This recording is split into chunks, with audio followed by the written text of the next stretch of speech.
Hi, my name is Katia Castellanos, And I'm Miguel Angel Rodriguez. and we would love to welcome you to the Random Format Show, the place where we speak with local artists and introduce you guys to the new faces of the film, fashion, and music. So today we have a special guest, which is a dear friend of mine, Paul Rhodis. Paul is a director, but not only he is a director, he is actually a winner of total of 7 festival awards as for right now, as a best editor, Mission City Festival Best Short, Mission City Film Festival Best Director, and others. So Paul, tell me, how did you get to this level? Just well, the magician that won the awards, it was kind of inspired by like George Méliès. He's like one of the first filmmakers from France, and he kind of like created like the match cut. And so what I was trying to do with the magician was I was trying to fit in as many match cuts as I could. Yeah, and And that's an amazing project that literally happened within Yeah. a second. I know that because I was a part of it, and that makes it even more special to talk to you about it right now. So before we would go to the magician, I would love to go back a little bit and Okay. start from the very beginning. So first, I would like to know, how did it all happen in your situation? When did you end up in the film industry? What was that starting point for you? well, I was writing, and I was thinking about writing books, but I've always enjoyed film more, and I draw and I paint, and so I feel like it was kind of like just an evolution. Um, and yeah, that's what kind of got me to film, um, and I've just been doing that ever since. And what is your process in terms of making the films that you do? Because I know the majority of them are black and white, correct? Uh, Currently, yeah, I think I've been trying to like climb in like film history. Like I've been doing silent films for a little bit, and the next thing I want to jump into is like some crime films. Um, Process is the script first. I usually try to, everyone comes up with an idea, but I try to find a way to have like a good ending first, and if I don't, I usually kind of scrap the idea. Um, and As soon as I get the ending, then that's kind of when I start the process of breaking down the script and pre-production and storyboards and prop lists, location lists, and all that stuff. So yeah, we were asking a lot of our other guests about what challenges are they facing when they are producing a film. Money. Is there anything that you want to share? Money. Money? Yeah. Didn't even think twice about it. You knew the Yeah. answer real quick. Yeah. You knew it right away. I mean, like if you have more budget to work with, you get more equipment, more actors, better props, wardrobe, locations. You So know. it's availability of those resources that you think we're lacking. Yeah, I think that. Sometimes it's kind of hard to find a complete team to get things done as fast as you need them to be. You know? Actually, what do you think makes a great team for making a movie? It's hard to say. I mean, Just chemistry. based on your own experience, what would you say it is? Chemistry, but everyone's got to be able to work together. People need to know like what their job is. And, somebody needs, like the director needs to know where to delegate and timelines, checklists, And then once all those things are taken care of, then everyone's ready to make a movie. And so what do you think? Because you're saying you're climbing up the cinema ladder, if you will, and you're doing silent films, and then you're moving more into modern films. Yeah. Which one do you think is a little bit more difficult for you to do? The silent one or versus the modern film? Well, they both have like their difficulties because like with the silent film, you gotta have like those moments that work without words, and then with other films, you're working with different medium. It's like dialogue has to kind of like flow and pop, and yeah, it's just also sound. You know, you get that's a whole other like thing. You have to get if you're doing silent film, you don't have to worry about sound as much. But if you're doing a film with dialogue, you got to make sure that sounds crisp. You know, locations got scouted different. You know, things like that. So, to your opinion, what do you think is more challenging? Putting your work into the silent classic black and white movie or versus making something more modern? Probably a silent movie because you don't know if you're gonna have an audience for it. You know, you don't know if people are gonna enjoy it just by seeing it initially. You know, um, yeah. So Yeah, I'd say the silent. you don't see a lot of people here in the San Antonio community who are actually attracted to that black and white old style concept. Why do you think people are not getting into that? Because it's a whole another world of filmmaking. Do you think it scares them a little bit, the whole process, not knowing where to start from, how to go about it? It's probably like scary because you don't want to do like something that's already been done. Especially like silent films or older films. You know, uh, if someone were to do a silent film, well, like the artist that came out a few years ago, it was kind of like an homage to like a bunch of silent films, and but it wasn't like a complete ripoff, you know. So it worked. So I think that's what the challenge is about silent films is people not being too cliche with it or just being repetitive. Yeah. And that being said, she had mentioned before that you won several awards of the film that you all did together, The Magician. Yeah. Why do you think that got so much attention during the film festivals? I think we focused a lot on the match cuts, and then the opening shot too is very drawing. I think I've been told. And so once you kind of pull them in at the beginning, it's only 5 minutes, so they're kind of there for the ride, you know. And then Yeah. by the time it ends, I think usually people kind of feel like, um, Yeah, it leaves you wondering. Yeah. It's definitely leaving the viewer wondering. We're talking so much about the magician. Why don't we just watch it? Yeah. You brought us all a right. clip, right? Yeah. Yeah. Anything you want to set up about the clip? No, just enjoy. If you hate it, don't tell me anything about it. You heard it here. If you hate it, don't tell us anything about it. So here you go.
And that was fantastic. That was really well done.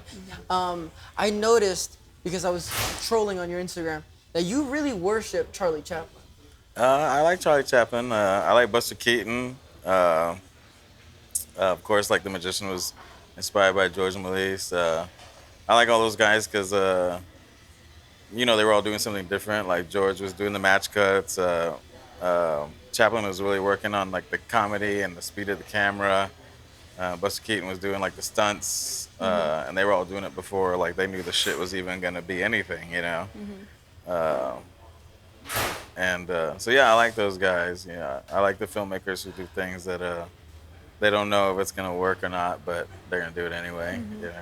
So do you think following that gut feeling that you have as a creative person pays off more than actually following the guidelines? What do you think? Well, I've always told myself in order to break the rules, you gotta know the rules, and so you can not follow guidelines, but you gotta be aware of them. And what do you think was the defining moment that, okay, this is it. I want to be in the film industry because of this reason. Yeah, maybe there was a person who actually introduced you to the whole film industry. Really, I think what was going on is I was watching a lot of movies. I was watching a lot of Scorsese films, and just the way like he would move the camera through certain scenes, and then some scenes he wouldn't. He would have it cut back and forth, and so like there's like a whole philosophy behind why someone's shirt is that Placement, color, yes. themes Okay. and that, and so it's like a science. It's an art. It's everything. The details Yeah. actually determine Yeah. the whole entire picture. I should agree with that. Yeah. As far as other projects, do you have something that is coming out in the future? Can you tell our viewers what to expect? Maybe you can also give some insights. Yeah, I have I'm finishing a book It's a short book. It's called Earth Trip, and it's about a species that visits Earth in a special suit that stays out of the spectrum of our eyes, and they use our planet basically as an amusement park. And they fly and they swim That's and things like interesting. that. And That's something very unexpected. For me, knowing you, yeah, that's yeah. definitely not something that I would expect hearing from That is like like a the director. complete opposite of what you've been working on thus far. Yeah, yeah. I want to try to mix it up. You know what I mean? Like the next film. That's a book, and so the next film I'm working on is a crime film about. It's about how bad the checking system was in the '80s. Sometimes it would take 2 weeks to a month for a check to clear, and the story is about how these two characters get caught with some checking and counterfeiting So it's like a schemes. conspiracy theory, theorish. Yeah, well, it's a counterfeit banking crime movie. Was it based on something that actually happened in history? Yeah, it's based off of a story from a relative of mine. Actually, they actually did this in the '80s. They already went to jail for it, and so uh, the story of the film is how they got caught, and so that's the next film project. That's great. We can't wait to actually see it. When does the production start? When are you planning on working Well, on it? like I'm in the editing the script phase right now, so it's the very beginning of the pre-production. Once I finish the script and start making some of the checklists, then I'll start kind of breaking down like dates Yeah. and stuff for Well, we production. can wait. We really Really can looking wait. forward to that, man. Yeah. Now, I have a question for you. Regarding the San Antonio film industry, what do you think is the biggest change that's happened over the past 5 years, If any. if any, especially here in San Antonio? The best thing is probably like well, equipment got cheaper, so it's like become more available in the past 5 years. So that helps, any filmmaker have access to that and possibly make something, And as far as the film community, I see that there's been like more film festivals locally, and I think people are trying to pull together, just haven't quite figured out how to pull all the resources together, with like Alamo City Studios and all the other various IMG Studios, all the various studios here. Those are good resources to have for people. So, do you think there's plenty of opportunity for somebody who's doing film specifically, somebody who is doing it on a daily basis? There's something that they take seriously. Are there any resources, or is there enough resources to actually get your work out and visible to people? I think, yeah, there's resources available. It's just all about taking that time to like contact people and hit the festival circuit, and just make a bunch of movies. Now, uh, say I'm a 17-year-old boy, virgin, who who's wanting to get into the film industry. Like, what advice would you give someone who's craving that path and that journey? I would, when I first started, I started like reading like all the books written by directors, because I figured I wanted to see kind of like how they think, how they broke shit down, and I would suggest that first. Learn from the past, and that way you can kind of know where you're gonna go. And do you think having a great team along with you, the people who share the same interests, does really help? Do you think it pays off? Oh yeah, there's no movie has ever been done by just one person. It always takes a team. And And so, what would be that secret? A lot of people have their own little things that they do differently, that actually determine the whole style of their production. What would be that little secret into getting into finding the right people, the people who actually help you create, the people that encourage you, inspire you? What is that secret? Where um, can you find those people? Are there any?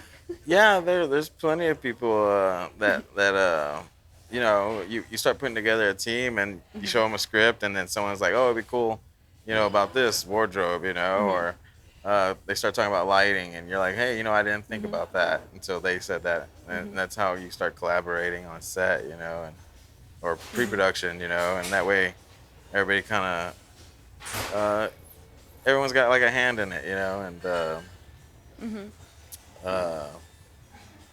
working with different people. Also, I've done that. I've worked with different people on different projects, and it's always good to mix it up too. So that way, you're working with different people, and it's you know, getting different perspectives.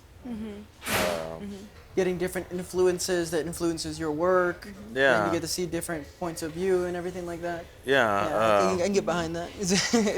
Well, usually I edit my own projects, and I had 2 projects where I didn't edit at all, and I didn't. I wasn't gonna be like, oh, I need final cut. I was gonna trust him, and let him just do his thing. You know what I mean? Like I did my part well enough to say, hey, you're gonna edit, and whatever music you use, whatever sound design, it's all So you. it's all You know? about trust. Yeah, trust, communication.